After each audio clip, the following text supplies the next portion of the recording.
Bangona Nimwalelepo Vukenjani Klekwas Vanave Africa. Welcome to Africa Good Morning, the news and current affairs show bringing you everything you need to know happening on the African continent and beyond. You are joined by Ashwin Mbedi, and it is a wonderful day. However, let's have a look at what you can expect in today's stories. Netanyahu dissolves war cabinet that directed the Gaza conflict. In Namibia, $825 million Namibian set for drought relief. And in Kenya, in addressing the housing crisis, could 3D printing be solution? 1up2.com, DSTV 285, GoTV 25, and Network Media Hub is precisely where you'll find us. I'll also be talking to Mike Sichula as he brings us the news from Zambia. This is Africa Good Morning. Top stories after the break.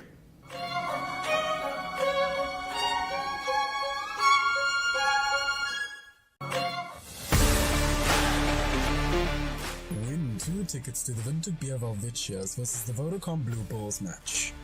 Join our exciting rugby trivia quiz competition for a chance to win 2 tickets to the Vintage Beer Velvetias versus the Vodacom Blue Bulls game on the 29th of June 2024. Participate via the Synergy chatbot and put your rugby knowledge to the test. How to enter?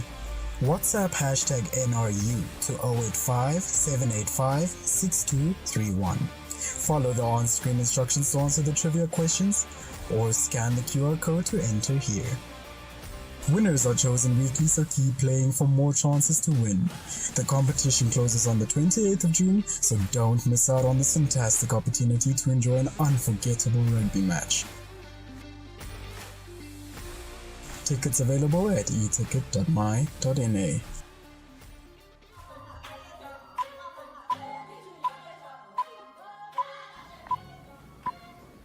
In Namibia, the extension of the 2023-2024 drought relief program, which is effective from April to March next year, is estimated to cost $825 million Namibian dollars.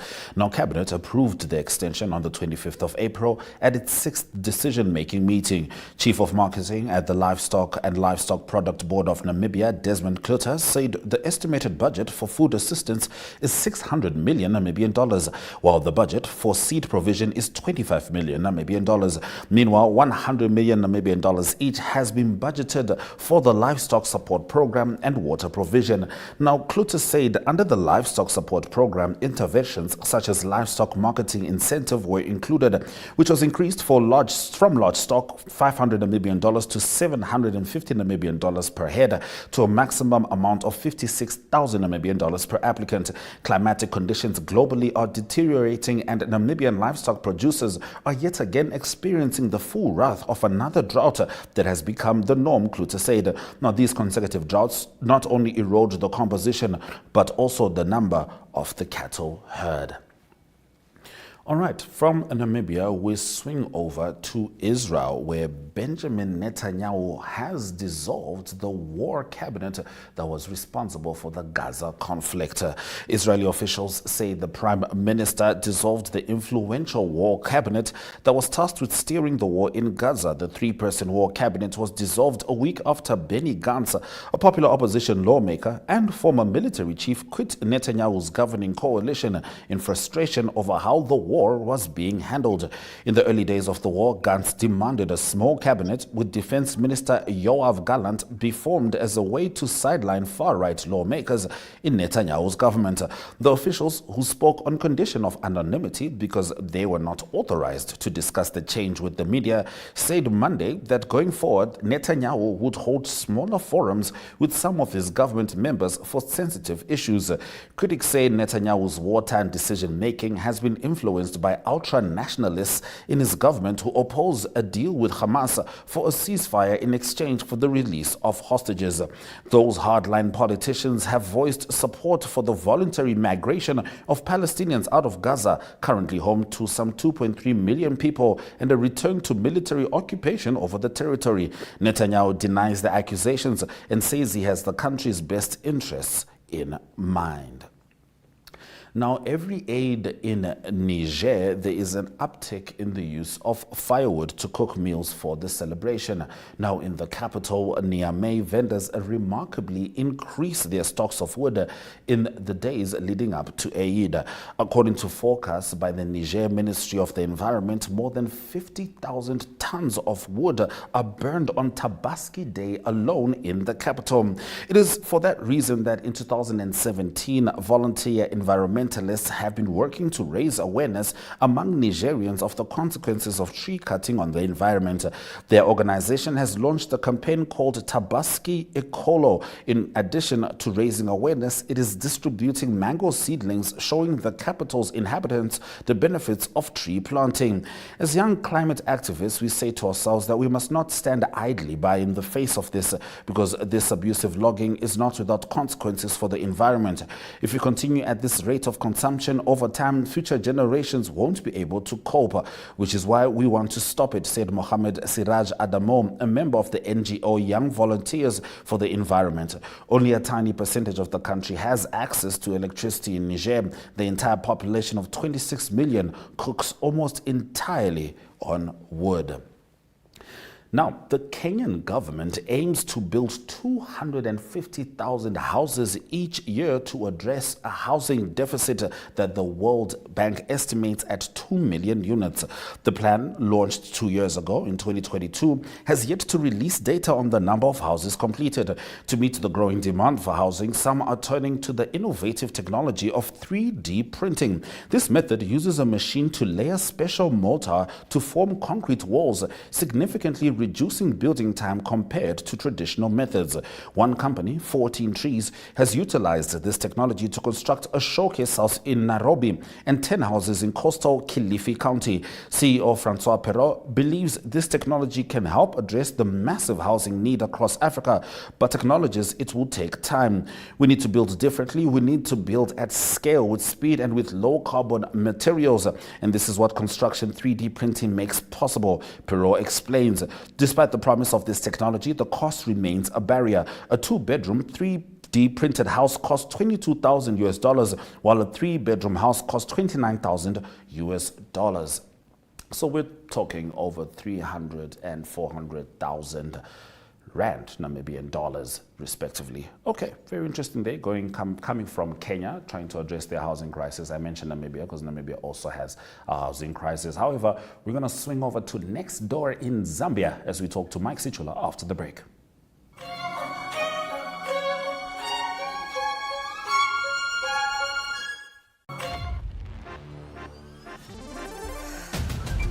My Zone presents My Zone Schools Esports Competition. Still possibilities. Round 1, 3, 2, 1.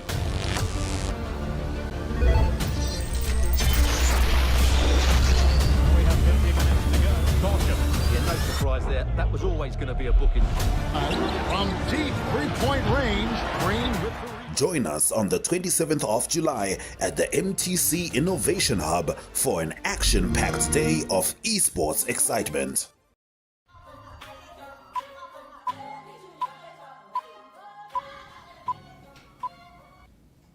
Now, Zambia's electricity company ZESCO is constructing a new line that will import about 300 megawatts of electricity from Tanzania.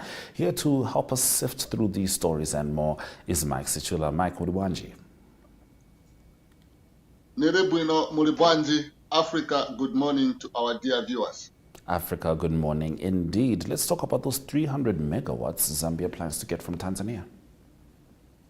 Yes, as a background to this story, Zambia currently has a deficit of 750 megawatts of power. For instance, in my area, we haven't had electricity since 9 o'clock in the morning yesterday to date. There's no power. This is on the as the country is experiencing about 12 hours of electricity blackout. So as a way of ensuring that Zambia begins to have reliable power throughout the year in order to support small and businesses, the government of Zambia through ZESCO is constructing a new line that is going to bring in about 300 megawatts of power from electricity. This project is expected to be online in the next 9 months. So according to ZESCO chief engineer and project site manager, Musoka Daka, he says this is likely to reduce the trading hours in the country. It is also this project is also going to connect to Tanzania Kenya interconnection, which is supposed to be to help the country tap power into the eastern pool via Tanzania. So this is something that is likely to bring in more power into the country, because a number of businesses, like I've said, they are suffering, because you can imagine for 12 hours you don't have electricity, and sometimes when power comes within just 2 or 3 hours it's gone. Then you have to improvise through other means, and it is actually not working at the moment. So it is something that people are hoping that is going to reduce the hours of the trade. All right, we'll certainly be keeping an eye on that. And when it comes to things like load shedding, South Africa shows that's a real decider in elections. So we expect HH to keep his socks up on that one. Now, the African risk capacity has given Zambia $9.9 million US. Tell us more about this. Yeah, so this money has been given to Zambia because, as you may be aware, Zambia during the last agricultural season experienced a drought, such that the country has recorded over 1.3 million metric tons shortage of grain, especially maize, which is used for the staple food called Nshima. So according to Minister of Finance, Tumbeko Msokotwane, the funds will be channeled to the most vulnerable households affected by the drought.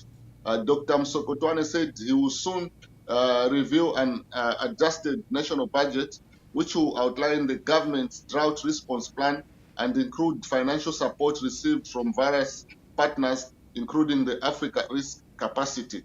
And also, head of sector European Union nations delegations to Zambia, Edgar Stekefios, says the organization remains committed to helping Zambia towards fighting climate change. So it is some of the money that Zambia is likely to give out to vulnerable communities, especially in about 84 districts out of 116 districts that were severely affected by the drought.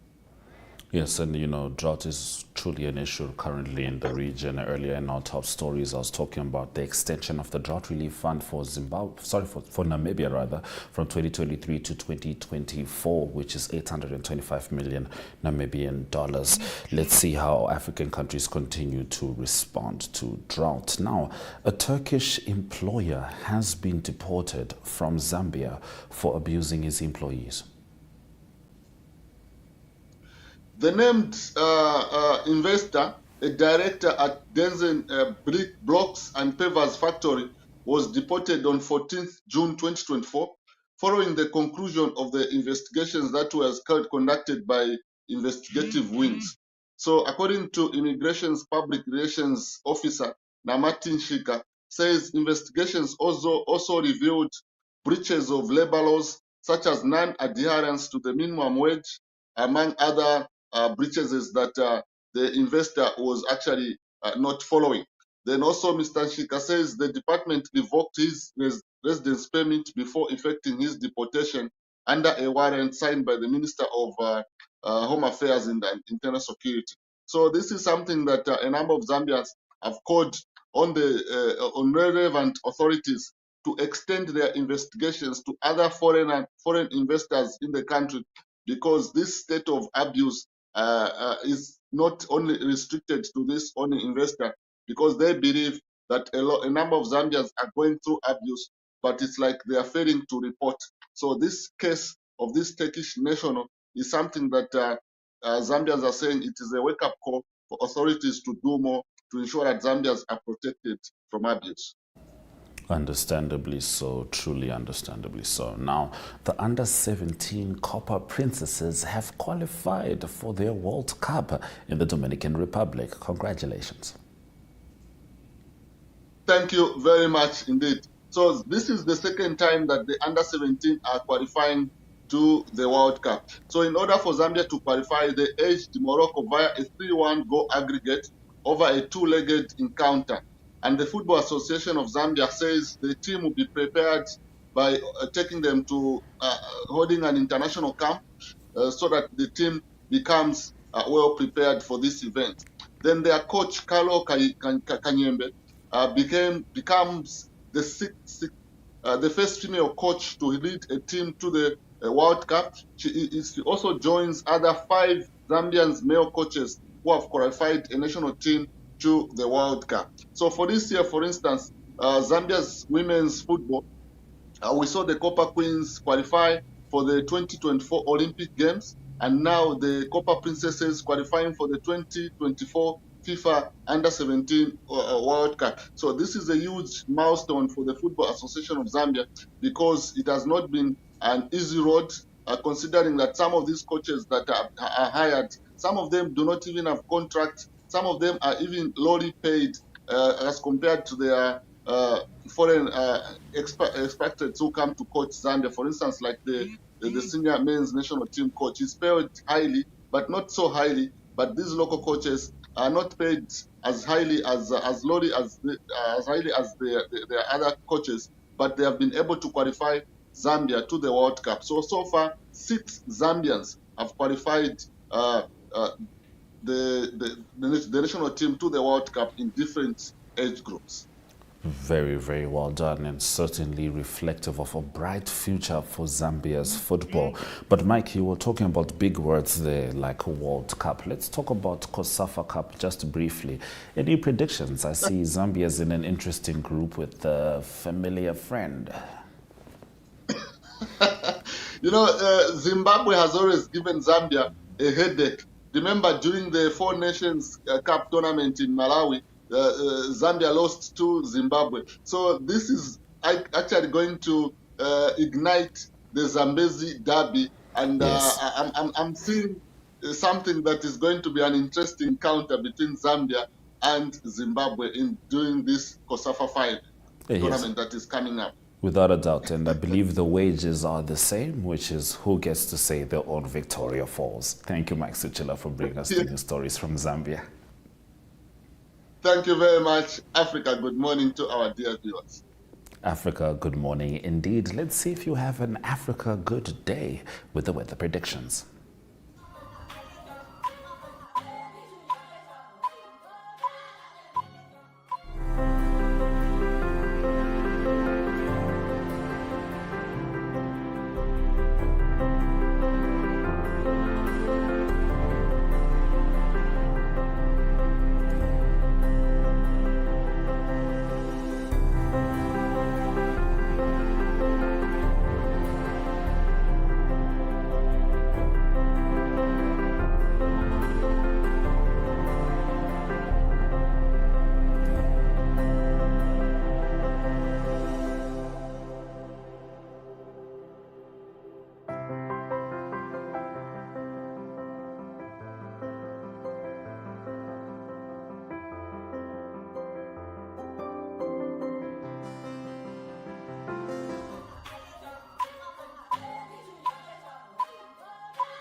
Now, in economic news, RMB Namibia recently won the world's best treasury and cash management back in Namibia, awarded the prestigious global finance magazine Best Treasury and Cash Management Bank Awards. The awards acknowledge expertise in treasury and cash management in relation to market share, as well as reach, customer service, competitive pricing, product innovation and differentiation, excellent service delivery in challenging markets, and smart management of cash and treasury systems deliver strong results and ensure sustainability of financial service offerings in the country. RMB Namibia CEO Philip Chapman said the award highlighted the institution's ability to deliver customer-oriented solutions. He said how they managed client money remains a driver of their long-term successful relationships with their clients. Congratulations to RMB Namibia. Let's have a look at the economic indicators just before Ari brings us the sport.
Good day everyone, time for international sports news, starting off with T20 Men's World Cup cricket, and it continues in the West Indies. It is time for the Super 8 stage of the tournament to start, and South Africa will play on Wednesday their first game in the Super 8, and that will be against the USA, and that will be 4:30, that game that will be played in Antigua.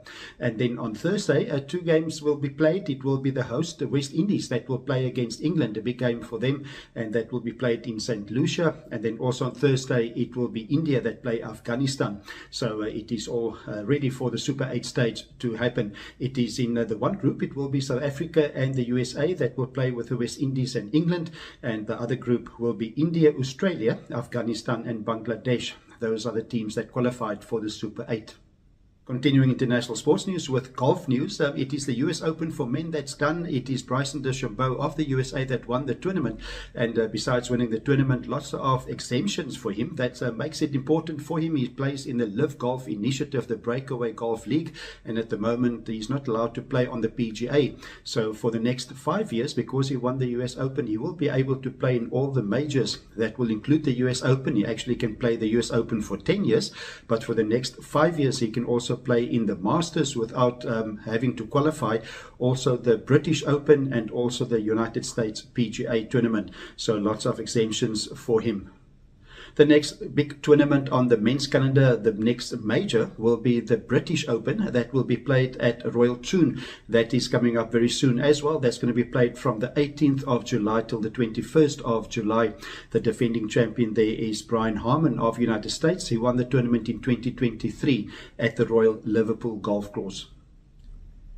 To conclude today's international sports news, it is cycling news. It's a Tour de Suisse that concluded over the weekend, and it is Britain's Adam Yates that hang on to the lead after he was leading after stage 7. Stage 8 was a time trial, but he managed to win the Tour stage. What happened on stage 8 was Joao Almeida of Portugal, his teammate, won the time trial. That was over 15.7 kilometers. He won it in 22 minutes and 23 seconds, but it was Joao Almeida that was 31 seconds behind Yates before the start of stage 8, and it was Yates that finished just 9 seconds behind Almeida. That means that it is Britain's Adam Yates that won the 2024 Tour de Suisse. Focus will now move to the Tour de France that will start on the 29th of June. That's a big one on the cycling calendar, and both Almeida and Adam Yates, they will be teammates of Slovenian Tadej Pogačar in the same team, and that is for the Tour de France 2024. That's international sports news for today. Hope you have a great sport day, and we talk international sport again tomorrow. Goodbye. Welcome to My.NA Cars, your ultimate destination for everything automotive. I am your host, Diana Master. Teamwork makes the dream work, right? Discover the latest models, innovative technologies, and expert insights from our passionate hosts. Learn essential maintenance tips and get exclusive behind-the-scenes access to the automotive industry. Don't miss My.NA Cars on NTV every Thursday at 2100 hours. Tune in and ignite your passion for automobiles.